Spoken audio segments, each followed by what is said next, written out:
Hello friends, स्वागत है आपका हमारे यूट्यूब चैनल दिवा स्टडी पॉइंट आईक्यू में। मैं देवेंद्र। साथियों, हम आज इस वीडियो में संविधान के टॉप 40 क्वेश्चनों की चर्चा करेंगे। आप किसी भी कॉम्पिटिटिव एग्जाम की तैयारी कर रहे हो, जैसे SSC GD, SSC CGL, CHSL, UPSC, Delhi police, RRB, आप किसी भी एग्जाम की तैयारी कर रहे हो तो आपके लिए वीडियो इंपॉर्टेंट रहने वाला, तो एंड तक देखते रहना है। सारे क्वेश्चन इंपॉर्टेंट और सिलेक्टेड है जो एग्जाम में बार बार पूछे जाते हैं। और आपको लास्ट में बताना है कि 40 में से आपके कितने क्वेश्चन राइट हो रहे हैं, और लास्ट में मैंने आपसे क्वेश्चन पूछा उसका आंसर आपको कमेंट में देना है। अगर आपको ये क्वेश्चन पीडीएफ में चाहिए तो आप टेलीग्राम चैनल डिस्क्रिप्शन लिंक दिया है, ज्वाइन करके आप ये पीडीएफ में भी प्राप्त कर सकते हैं। तो साथियों, पहला क्वेश्चन है, लोकसभा का उम्मीदवार होने के लिए अधिकतम उम्र क्या है? लोकसभा का उम्मीदवार होने के लिए आपकी कम से कम कितनी उम्र होनी चाहिए? तो आपका राइट हो जाएगा साथियों 25 एज होनी चाहिए आपकी। ठीक है, ए ऑप्शन आपका इसमें राइट हो जाएगा। अगला क्वेश्चन है, राज्यसभा का उम्मीदवार होने के लिए अधिकतम उम्र क्या है? राज्यसभा का उम्मीदवार होने के लिए आपकी कम से कम कितनी उम्र चाहिए? तो आपका राइट हो जाएगा इसमें साथियों 30 वर्ष आपकी उम्र होनी चाहिए राज्यसभा का उम्मीदवार बनने के लिए।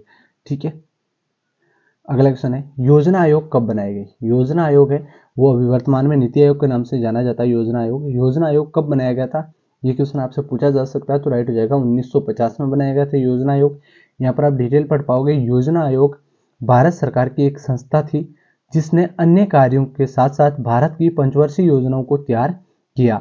योजना आयोग का गठन 1950 में किया गया और 2014 में योजना आयोग की जगह नीति आयोग ने ले ली। योजना आयोग की जगह 2014 में नीति आयोग ने जगह ले ली है, नीति आयोग ने। ठीक है, तो ये आपको ध्यान रखना है, इंपॉर्टेंट क्वेश्चन है। 1 जनवरी 2015 से नीति आयोग के नाम से जाना जाता है योजना आयोग। ठीक है, अगला क्वेश्चन है, नीति आयोग कब बनाया गया? यहाँ पर पूरी डिटेल पढ़ पाओगे नीति आयोग की। तो नीति आयोग यहाँ पर आपका राइट हो जाएगा 1 जनवरी 2015 को नीति आयोग बनाया गया था। इस आयोग का उद्देश्य एक मजबूत राज्य का निर्माण करना जो एक गतिशील और मजबूत राष्ट्र बनाने में मदद करेगा। नीति आयोग का उद्देश्य ग्राम स्तर पर एक विश्वसनीय रणनीति तैयार करने की तरीकों का निर्माण करना और इन्हें धीरे धीरे सरकार के उच्च स्तरों पर एकत्रित करना, यह नीति आयोग का कार्य है। तो साथियों, आपके लिए इंपॉर्टेंट है। स्वच्छ भारत अभियान कब आरंभ हुआ था? स्वच्छ भारत अभियान कब आरंभ हुआ था? तो राइट हो जाएगा 2 अक्टूबर 2014 को। भारत सरकार द्वारा आरंभ किया गया राष्ट्रीय स्तर का अभियान है जिसका उद्देश्य गलियों, सड़कों तथा अधोसंरचना को साफ सुथरा करना, कूड़ा साफ रखना। यह अभियान 2 अक्टूबर 2014 को आरंभ किया गया था। ठीक है, अगला क्वेश्चन है, राष्ट्रीय स्वयंसेवक संघ का निर्माण कब हुआ था? राष्ट्रीय स्वयंसेवक संघ का निर्माण कब हुआ था? तो आपका राइट हो जाएगा 27 सितंबर 1925 को। कब हुआ था? 27 सितंबर 1925 को। और इसका मुख्यालय कहां पर है? तो आपका राइट हो जाएगा नागपुर में है। राष्ट्रीय स्वयंसेवक संघ का मुख्यालय आपसे पूछा जाए तो नागपुर आपका राइट हो जाएगा। अगला क्वेश्चन है, भारतीय जनता पार्टी की स्थापना कब हुई? भारतीय जनता पार्टी की स्थापना कब हुई? तो राइट हो जाएगा 6 अप्रैल 1980 को भारतीय जनता पार्टी की स्थापना हुई थी। भारतीय जनता पार्टी का अध्यक्ष जगत प्रकाश नड्डा, मुख्यालय नई दिल्ली है और चिन्ह भारतीय जनता पार्टी का क्या है? कमल है। निर्मल भारत अभियान कब बनाई गई थी? निर्मल भारत अभियान कब बनाया गया था? तो आपका राइट हो जाएगा 1999 में। कब बनाया गया था? 1999 में। आजाद हिंद फौज कब सक्रिय हुआ? आजाद हिंद फौज है वो कब सक्रिय हुआ? तो राइट हो जाएगा आपका 1942 में। कब हुआ था? 1942 में। सारे क्वेश्चन इंपोर्टेंट है, याद कर लेना है फटाफट से। अखिल भारतीय हरिजन संघ की स्थापना निम्नलिखित में से किसके द्वारा की गई है? अखिल भारतीय हरिजन संघ की स्थापना निम्नलिखित में से किसके द्वारा की गई है? तो राइट हो जाएगा साथियों महात्मा गांधी के द्वारा की गई है। अगला क्वेश्चन है, भारत की स्वतंत्रता के समय गवर्नर जनरल कौन था? भारत की स्वतंत्रता के समय गवर्नर जनरल आपसे पूछा जाए तो आपका राइट हो जाएगा लॉर्ड माउंटबेटन। और आपसे यह पूछा जाए कि भारत स्वतंत्र होने के बाद में प्रथम भारतीय गवर्नर जनरल आपसे पूछा जाए तो आपका राइट हो जाएगा श्री राजगोपालाचारी। और भारत की स्वतंत्रता के बाद में जो प्रथम गवर्नर जनरल थे वो लॉर्ड माउंटबेटन थे। ये आपको ध्यान रखना है साथियों। अखिल भारतीय ट्रेड यूनियन कांग्रेस के प्रथम अध्यक्ष थे। अखिल भारतीय ट्रेड यूनियन कांग्रेस के प्रथम अध्यक्ष आपसे पूछा जाए तो राइट हो जाएगा लाला लाजपत राय। भारतीय राष्ट्रीय कांग्रेस का प्रथम अध्यक्ष कौन था? भारतीय राष्ट्रीय कांग्रेस का प्रथम अध्यक्ष कौन था? तो राइट हो जाएगा WC बनर्जी थे। ठीक है, भारतीय राष्ट्रीय कांग्रेस की स्थापना 72 प्रतिनिधियों की उपस्थिति में 28 दिसंबर 1885 को बंबई के गोकुलदास तेजपाल संस्कृत महाविद्यालय में हुआ था। तो ठीक है, तो ये भी ध्यान रखना है।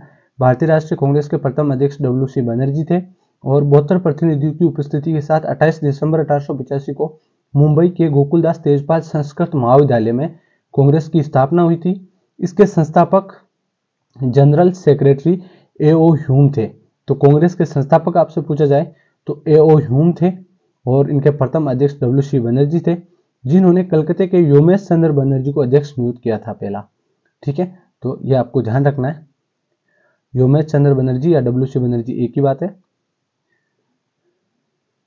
भारत का ग्रैंड ओल्ड मैन किसे कहा जाता है? भारत का ग्रैंड ओल्ड मैन किसे कहा जाता है? तो राइट हो जाएगा दादा भाई नौरोजी को कहा जाता है। किसे कहा जाता है? दादा भाई नौरोजी को।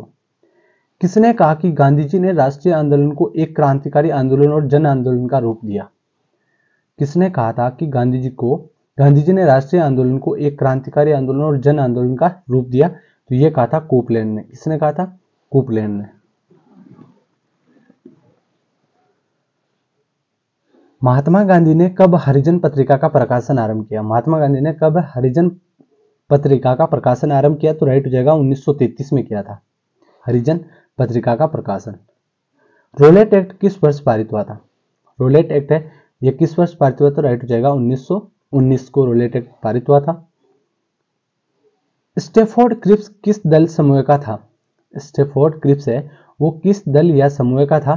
तो आपका राइट हो जाएगा साथियों लेबर पार्टी के थे। स्टैफोर्ड क्रिप्स है ये लेबर पार्टी के थे।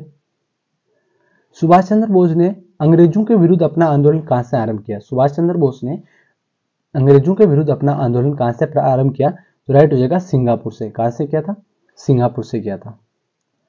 गांधी जी ने सर्वप्रथम भारत में सत्याग्रह का प्रयोग कहां किया था? गांधी जी ने सर्वप्रथम भारत में सत्याग्रह का प्रयोग कहां पर किया? तो राइट हो जाएगा चंपारण से। कहां से किया था? चंपारण से।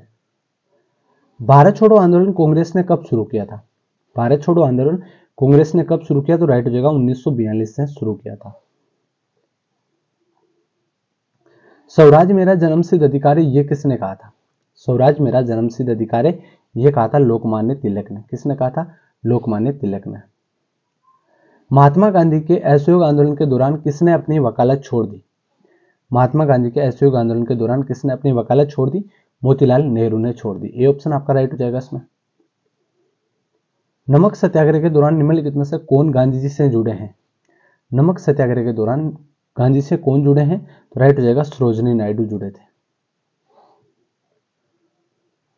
भारत के उत्थान के लिए जन चेतना जगाने हेतु किसने लंदन में ईस्ट इंडिया एसोसिएशन की स्थापना की? भारत के उत्थान के लिए जन चेतना जगाने हेतु लंदन में ईस्ट इंडिया एसोसिएशन की स्थापना किसने की? तो राइट हो जाएगा दादा भाई नौरोजी ने की थी। भारतीय राष्ट्रीय कांग्रेस से त्यागपत्र देने के बाद सुभाष चंद्र बोस ने निम्नलिखित की स्थापना की? भारतीय राष्ट्रीय कांग्रेस से त्यागपत्र देने के बाद में सुभाष चंद्र बोस ने फॉरवर्ड ब्लॉक की स्थापना की थी। किसकी स्थापना की थी? फॉरवर्ड ब्लॉक की। महात्मा गांधी द्वारा चंपारण सत्याग्रह शुरू हुआ था। चंपारण सत्याग्रह कब शुरू हुआ था? तो राइट हो जाएगा 1917 में। किसके द्वारा? महात्मा गांधी के द्वारा। निम्नलिखित में से कौन आजाद हिंद फौज के एक प्रमुख अधिकारी थे? आजाद हिंद फौज के प्रमुख अधिकारी कौन थे? तो राइट हो जाएगा शाहनवाज खान। शाहनवाज खान थे। अगला क्वेश्चन है मेरे पास खून पसीना और आंसू के अतिरिक्त देने के लिए कुछ भी नहीं। मेरे पास खून पसीना और आंसू के अलावा देने के लिए कुछ भी नहीं है, ये किसने कहा था? ये कहा था चर्चिल ने। किसने कहा था? चर्चिल ने। फूट डालो और राज करो की नीति अपनाई थी। फूट डालो और राज करो की नीति लॉर्ड कर्जन ने अपनाई थी। सी ऑप्शन आपका इसमें राइट हो जाएगा। इंपॉर्टेंट क्वेश्चन है। सुभाष चंद्र बोस ने कब कांग्रेस की अध्यक्षता से त्यागपत्र दिया था? सुभाष चंद्र बोस ने कांग्रेस की अध्यक्षता से त्यागपत्र कब दिया था? तो राइट हो जाएगा 1939 को। 1935 के भारत सरकार अधिनियम किस निर्णय से संबंधित है? 1935 का जो भारत सरकार का अधिनियम है ये किस निर्णय से संबंधित है? तो राइट हो जाएगा प्रांतीय स्वायत्तता से संबंधित है। किससे? प्रांतीय स्वायत्तता से।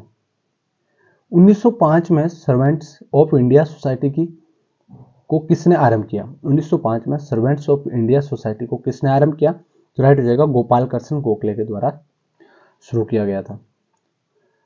किस कांड के कारण असहयोग आंदोलन बंद करना पड़ा? किस कांड के कारण असहयोग आंदोलन बंद करना पड़ा?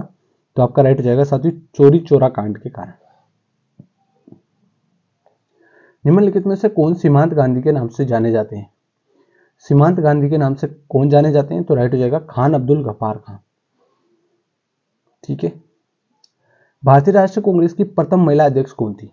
भारतीय राष्ट्रीय कांग्रेस की प्रथम महिला अध्यक्ष कौन थी? तो राइट हो जाएगा एनी बेसेंट। केंद्र राज्यों के प्रशासनीय संबंध भारतीय संविधान के किस अनुच्छेद में दिए गए हैं? केंद्र राज्यों के प्रशासनिक संबंध भारतीय संविधान के किस अनुच्छेद में दिए गए हैं? तो राइट हो जाएगा आपका अनुच्छेद 352 और 356। ठीक है, 352 और 356 में केंद्र राज्यों के प्रशासनिक संबंध भारतीय संविधान के अनुच्छेद में दिए गए हैं। गोवा भारतीय गणतंत्र का एक हिस्सा कब बनाया गया था? गोवा भारतीय गणतंत्र का एक हिस्सा ये कब बनाया गया था? तो राइट हो जाएगा 1961 में। 1961 में गोवा को भारतीय गणतंत्र का एक हिस्सा बनाया गया था। निम्नलिखित में से कौन भारत का लगातार 2 बार राष्ट्रपति बने थे? लगातार 2 बार राष्ट्रपति बने थे राजेंद्र प्रसाद।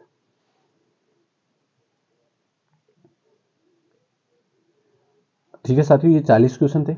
आपके कितने क्वेश्चन राइट हो रहे हैं ये आपको कमेंट में लिखना है और इस क्वेश्चन का आंसर आपको कमेंट में देना है। संविधान सभा के सम्मुख किसने संविधान की प्रस्तावना को प्रस्तावित किया था? इसका आंसर आपको कमेंट में देना है। साथियों वीडियो कैसा लगा लाइक शेयर सब्सक्राइब करें। धन्यवाद। जय हिंद।